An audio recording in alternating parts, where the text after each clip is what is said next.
Today, I want to talk about a company that was, at its height, a resilient, innovative leader in home goods shopping, until blow after blow forced the company to its knees. From poor management to crushing financial failures, there seemed to be no hope for this commerce giant. But all that changed in 2019. With new management at the helm, the company finally has a chance to reclaim its former glory. Today, we're talking about Bed Bath & Beyond. Hey everybody, and welcome back to Dollars and Cents, helping you make sense of making dollars. Bed Bath & Beyond opened its doors for the first time in 1971 as Bed & Bath, and it looked just like many of its competitors like Linen & Things. Despite this, the company grew to 17 stores by 1985. In that same year, Bed & Bath opened the very first version of the Bed & Bath Superstore, taking a crack at being a whole home furnishing shop. Then, just a couple of years later, in 1987, the company changed its name to Bed Bath & Beyond and continued to grow exponentially. Much to the delight of investors everywhere, Bed Bath & Beyond finally IPO'd onto the Nasdaq in 1992. In just 10 years, the company would split 4 times and give IPO investors a 3,000% plus gain on their investments. Wall Street also adored Bed Bath & Beyond, which sped up the company's growth even more. From 2002 to 2012, Bed Bath & Beyond acquired 4 companies, including its earlier rival, Linen Holdings, and expanded into Canada.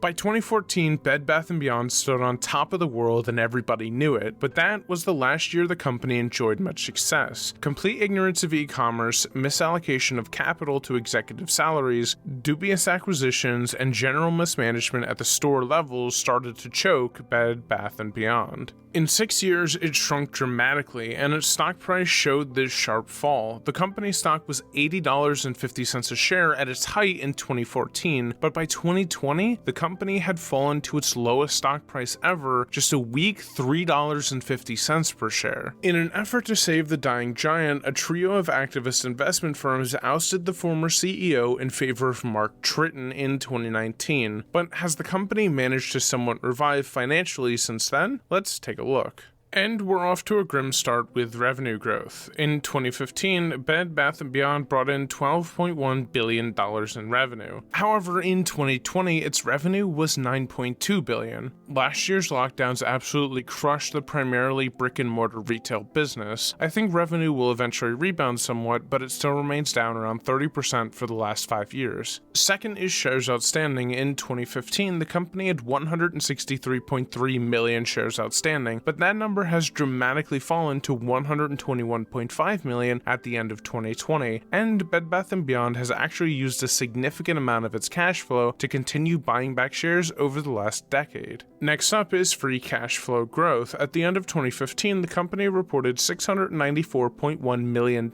in free cash flow. In 2020, the company's free cash flow had more than halved to $313.5 million.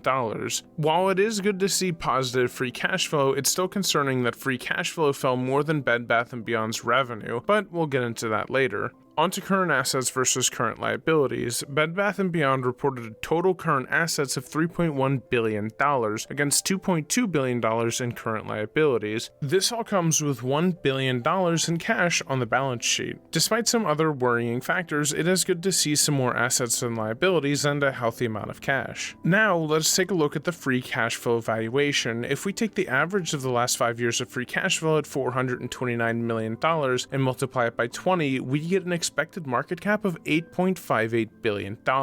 Currently, the market cap of Bed Bath & Beyond is $1.48 billion, indicating that it might be significantly undervalued. This is, though, just one method of valuation. Later, we'll use another, possibly more accurate method. Moving on, let's look at Bed Bath & Beyond's average of the last 5 years of return on invested capital. Unfortunately, it falls beneath our 9% goal at an average of 8.6% over the last 5 years. Following this is a trailing 12 months ROIC of negative 2.2%, which is again below our goal of 9%. And that's because Bed Bath & Beyond just isn't profitable right now. To close this segment, Bed Bath & Beyond does not pay a dividend anymore. The company did pay a rather small dividend up until the middle of 2020 when the company ran into cash issues. Financially speaking, Bed Bath & Beyond is in a pretty bad position. It looks certainly like a dying company. Now the question is, what's the company going to do route to recover and what's going to be the challenges to that recovery.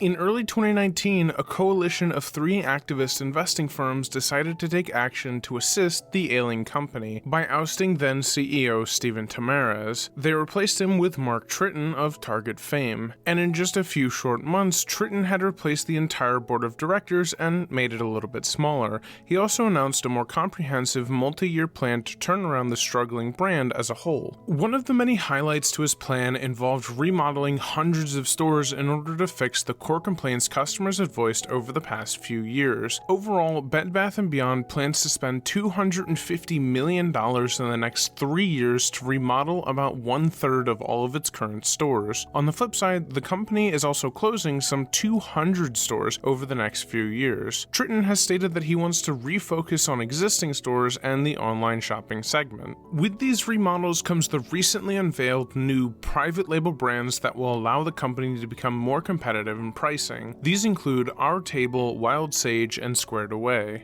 While names certainly isn't the company's strong suit, these new brands will bring hundreds of new products to Bed Bath & Beyond locations. The push for its own unique brands will hopefully set apart Bed Bath & Beyond from its major competitors like Amazon and Target. Plus, Tritton has extensive experience in creating and developing private label brands. Tritton has spent almost his entire career at incredible companies like Nike, Timberland, and Nordstrom, and of course Target. He became Target's chief merchandising officer in 2016, and radically rebranded many of the private label brands the company is known for. His time there made him indelible, and makes his combined past experiences with other titanic brands an excellent choice to lead Bed Bath & Beyond's full-bodied transformation, at least in my opinion. With that transformation comes the complete alteration of how the company uses its business capital. Closing those 200 aforementioned stores, it'll save an estimated $350 million, as well as reducing the strain on that already burdened supply chain. Plus, Bed Bath & Beyond just sold Personalization Mall to another company for $250 million.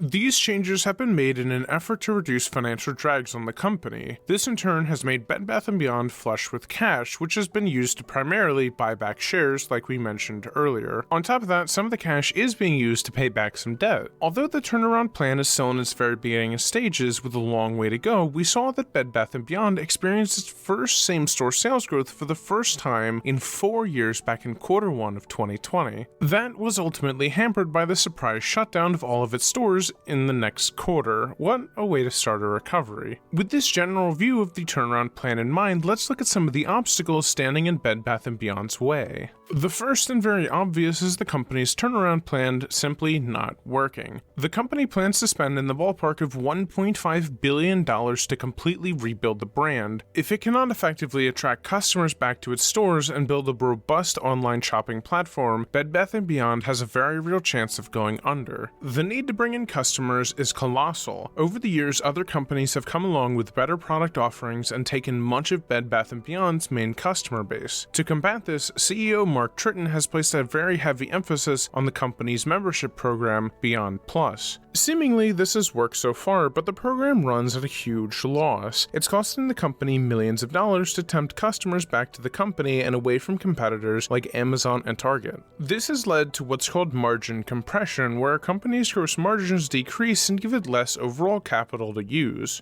Honing in on its most recent earnings call, the company missed earnings by about 7% or so. Additionally, the company missed on the emphasized figures of gross margins, falling just short of its 35 to 36% expectations.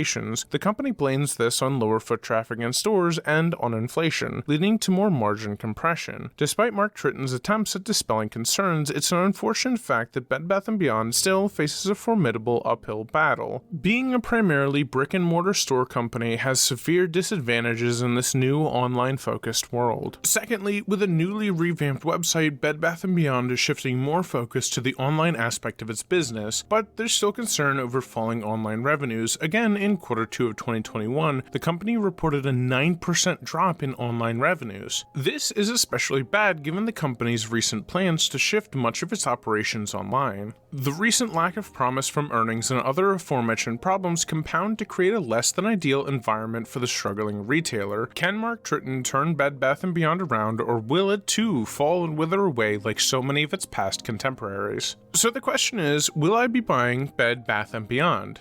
The answer? Actually, yeah. And here are some of my assumptions of revenue growth assuming a solid turnaround and even, worst case, absolute capital destruction. It seems like it's a buy all around. And beyond that, I believe Bed Bath & Beyond's story is far from over. With the leadership of Mark Tritton, I believe it can revive the ailing company. While it is true that recent performance hasn't been stellar, I also think that it can mostly be chalked up to external factors. In my opinion, the company is headed in a great direction. I certainly don't think that betting on what many perceive to be a dying retailer is for every investor though. If you are interested in purchasing Bed Bath & Beyond stock, I strongly encourage you to really dig in and look at everything, the company, its 10Ks, investor presentations, and more. That way you can really figure out if this stock is right for your portfolio. Plus, there are a lot of helps in the description, so feel free to check some of that out. All that said, thanks for watching this video on Bed Bath & Beyond. Leave your thoughts on the company in the comments section below, or hop onto my Discord for a more in-depth conversation. Link in the description. Until next time, I'll see all of you in the next episode of Dollars and Cents.